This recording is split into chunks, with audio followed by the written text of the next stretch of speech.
Hello. ഇന്നലെ ഇന്നലെ ഒരു കമൻറ്റ് ഉണ്ടേ, ചേച്ചി എപ്പോഴും ചിരിക്കണല്ല, ചേച്ചി ജീവിതത്തിൽ എപ്പോഴെങ്കിലും കരഞ്ഞിട്ടുണ്ടോ, സങ്കടപ്പെട്ടിട്ടുണ്ടോ? സങ്കടമൊക്കെ പെട്ടിട്ടുണ്ട് കേട്ടോ. കരയാത്ത ആരും കാണൂലല്ലോ, എല്ലാവരും കരഞ്ഞിട്ടുണ്ടായിരിക്കും. എനിക്ക് എപ്പോഴും ചിരിക്കുകയൊക്കെ ചെയ്യുന്നാലും കരയും.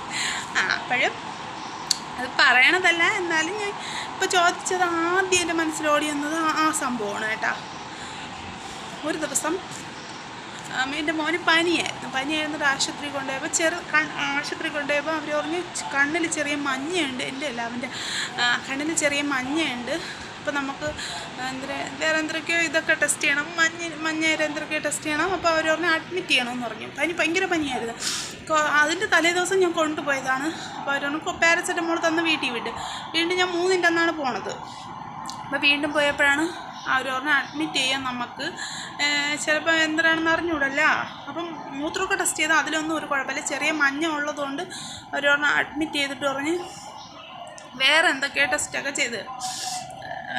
ചെയ്യണമെന്ന് പറഞ്ഞ് എനിക്ക് എഴുതി തന്നു.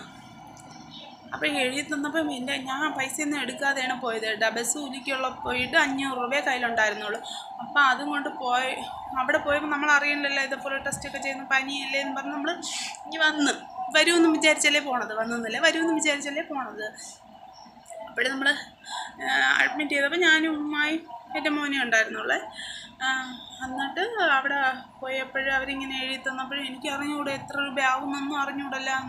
അവിടെ കുട്ടികൾക്കുള്ള എല്ലാം ഫ്രീ ആയിരുന്നു. അവിടെ ബാക്കിയെല്ലാം ടെസ്റ്റൊക്കെ ചെയ്തപ്പോൾ ഫ്രീ ആയിരുന്നു. അപ്പോൾ ഇത് അറിഞ്ഞുകൂടെ നല്ല സംഖ്യ വരുമെന്നോ എത്ര രൂപയെന്നൊന്നും നമുക്ക് അറിഞ്ഞുകൂടല്ല. അപ്പോൾ ഞാൻ അവിടെ അവരെൻ്റെ അടുത്ത് ഈ തുണ്ട് കൊണ്ടുവന്നപ്പോൾ ഞാൻ പേടിച്ചു. എനിക്ക് അറിഞ്ഞുകൂടെ ഇനി എത്ര രൂപയാവോ പൈസയാവോ എന്നൊന്നും അറിഞ്ഞുകൂടായിരുന്നു. അപ്പോഴേ ഞാൻ സങ്കടപ്പെട്ടിരിക്കുന്ന എൻ്റെ കയ്യിൽ പൈസയൊന്നുമില്ലായിരുന്നു. 500 രൂപ മാത്രമേ ഉണ്ടായിരുന്നുള്ളൂ. 500 രൂപയ്ക്ക് അവനക്ക് ഇടയ്ക്ക് വെള്ളമൊക്കെ വേണമെന്ന് പറഞ്ഞപ്പോൾ വാങ്ങിച്ചു കൊടുത്തു. എന്നിട്ട് അപ്പോഴിവർ എൻ്റെ അടുത്ത് തന്നപ്പോൾ ഞാൻ ഭയങ്കരമായിട്ട് സങ്കടപ്പെട്ടു. എനിക്ക് അറിഞ്ഞുകൂടെ എന്തൊരു ചെയ്യണമെന്ന്. പൈസയിലേക്കായി വിളിച്ചിട്ട് കോള് കിട്ടാനില്ല.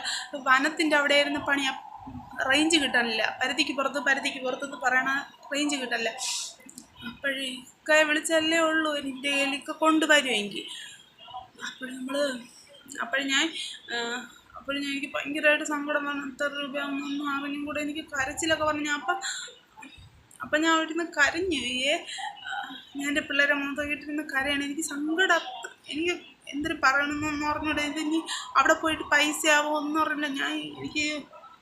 എനിക്ക് പറ്റണില്ലായിരുന്നു. അപ്പോഴേ ഇങ്ങനെ ആലോചിച്ചിരുന്നു എന്തൊരു ചെയ്യുമെന്തോ എന്നും പറഞ്ഞ് ഇങ്ങനെ ആലോചിച്ചുകൊണ്ടിരുന്നപ്പോൾ കുറച്ചുകൂടെ കഴിഞ്ഞ് ഞാൻ സിസ്റ്ററിൻ്റെ അടുത്ത് പോയി ചോദിച്ചു, സിസ്റ്ററെ ഇതിന് എനിക്ക് ഇരിക്കാൻ പറ്റണില്ല അവിടെ. അങ്ങനെ കാരണം എന്താണെന്ന് വെച്ചാൽ ഇതിനി എത്ര രൂപയാവെന്ന് അറിഞ്ഞൂടെ. ഒക്കെ വന്നാലേ ഉള്ളൂ എൻ്റെ കയ്യിൽ, അല്ലാതെ നമുക്കിനിയിപ്പോൾ അവിടെ നിന്ന് വീട്ടിലോട്ടൊന്നും വരാൻ പറ്റൂലല്ലോ.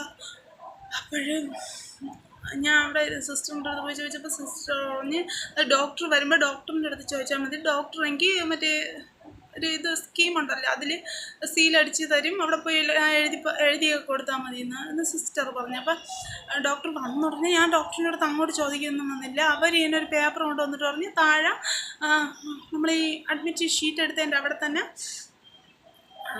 ഇത് കൊണ്ട് കൊടുത്താൽ മതി. ഇത് കൊണ്ട് കൊടുത്തിട്ട് എന്തൊക്കെയോ ഫോട്ടോസ്റ്റാറ്റ്, ആധാർ അതിൻ്റെയൊക്കെ കൊടുത്താൽ മതി.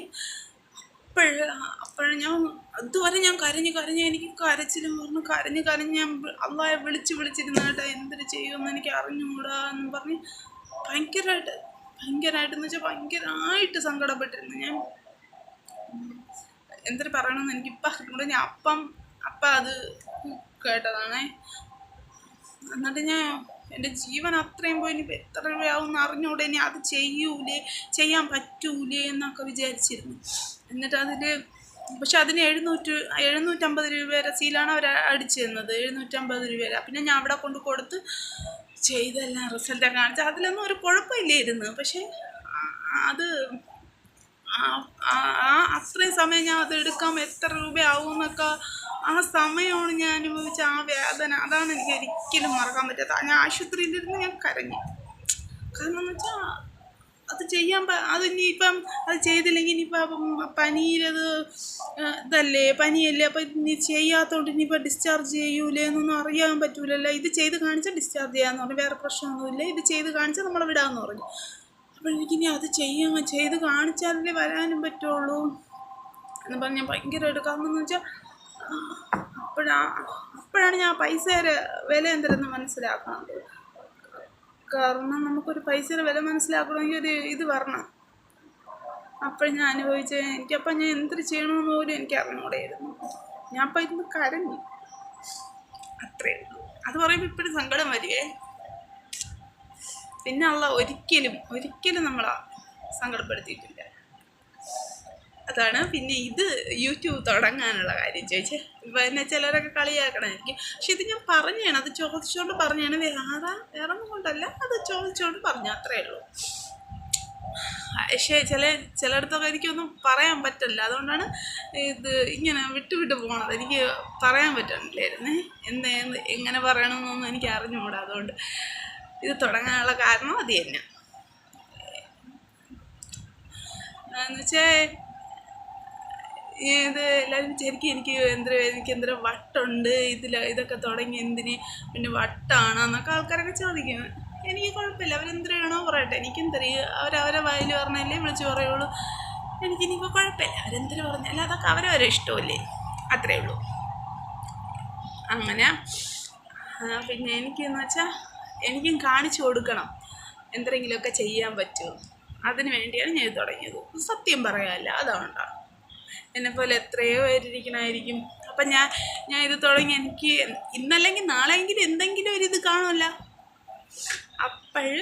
അപ്പോഴും മനസ്സിലാക്കും. ഇപ്പം എനിക്ക് വട്ടെന്ന് പറയണവരൊക്കെ ചിലപ്പോൾ അപ്പോഴെൻ്റെ കൂട്ടത്തിൽ ചിലപ്പോൾ കാണുമായിരിക്കാം, അത് നമുക്ക് അറിഞ്ഞുകൂടാ. അത് അവർ ചിലപ്പോൾ എന്തായിരുന്നു ചിലപ്പോൾ അവരും ചിലപ്പോൾ എനിക്കിത് കിട്ടാൻ ചിലപ്പോൾ ഇതിൽ നിന്ന് ബെനിഫിറ്റ് എന്തെങ്കിലും കിട്ടുകയാണെങ്കിൽ ചിലപ്പോൾ അപ്പം ഇന്നല്ല എന്തെങ്കിലും ചിലപ്പോൾ എപ്പോഴെങ്കിലും കിട്ടാം. അപ്പോഴവരും വിചാരിക്കുക, അവളിങ്ങനെ ചെയ്തപ്പോൾ നമുക്കും ചെയ്ത് നോക്കാമെന്ന് അവർക്കും ഒരു മനസ്സ് തോന്നിയാലോ. എന്നെപ്പോലെ എത്രയോ പേര് കാണും, അവരൊക്കെ ചിലപ്പോൾ അങ്ങനെ ചെയ്താൽ. അതുകൊണ്ടാണ് ഞാൻ ഇത് തുടങ്ങാൻ കാരണം. ഞാനും അങ്ങനെയാണ്, ആൾക്കാർ കുറേ വീഡിയോ കണ്ടിട്ടാണ്, എനിക്കൊന്നും അറിഞ്ഞൂടെ, എങ്കിലും ഞാൻ എന്നെക്കൊണ്ട് എന്തെങ്കിലുമൊക്കെ പറ്റണമെങ്കിൽ ഞാൻ ഇടുന്നത്. ചെറിയ വീഡിയോ കണ്ടിട്ട് എന്നെ എല്ലാവരും കളിയാക്കണേ, കളിയാക്കിക്കോട്ടെ. ഞാൻ എൻ്റെ അടുത്ത് ചോദിച്ച ചോദ്യത്തിനുള്ള ഉത്തരവല്ലേ പറഞ്ഞത് അല്ലേ. അപ്പം ഇന്നത്തെ വീഡിയോ ഇത്രയേ ഉള്ളൂ. ടാറ്റാ. ഇനി അടുത്ത ചോദ്യം പറഞ്ഞാൽ ഞാൻ അടുത്ത് റിപ്ലൈ ഇടും. അങ്ങനെ ടാറ്റാ.